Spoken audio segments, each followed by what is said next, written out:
Alors, un article sur moteurnature.com. Le Nissan Qashqai en version électrique avec prolongateur d'autonomie e-Power va sortir en Europe du coup. Si sur Moteur Nature on parle plus souvent de Nissan électrique, la star de la gamme Nissan, le modèle qui se vend le plus et qui rapporte le plus à ce constructeur, c'est le Qashqai, le crossover vedette. Il a d'ailleurs probablement inventé le segment. C'est la troisième génération qu'on attend l'année prochaine. Sur toute nouvelle plateforme CMF-C de l'Alliance, elle sera plus rigide et plus légère que l'actuelle grâce à un recours habile à des aciers, un ion en matière composite des portières et des ailes avant en aluminium. L'emploi de ces matériaux plus légers permettra une réduction de 23 kg de la caisse, et cela alors que le Qashqai 3 gagne 3 cm en longueur et en largeur et 2 cm en hauteur.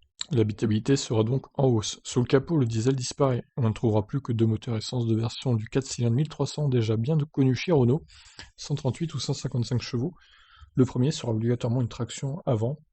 Une traction, c'est toujours une traction avant du coup, avec boîte mécanique. Le second donnera le choix d'une transmission à variation continue CVT et ou d'une transmission aux 4 roues.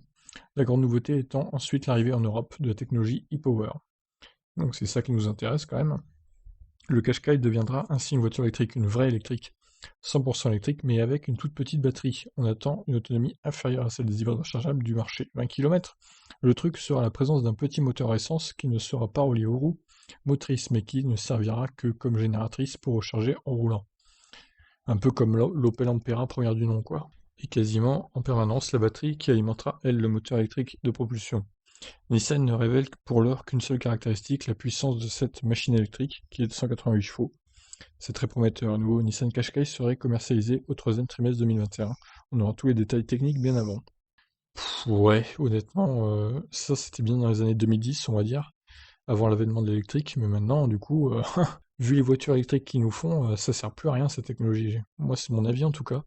Donc je sais pas ce que vous en pensez, mais honnêtement, je suis pas sûr que ça marche des masses non plus, quoi. Sauf pour ceux qui ont peur d'acheter une foule électrique et qui vont se rabattre sur ça, plutôt qu'une hybride rechargeable. Mais bon, à voir. En tout cas, moi je suis pas trop fan de la technologie à l'heure actuelle. Je vous laisse réagir, qu'est-ce que vous en pensez? Ciao.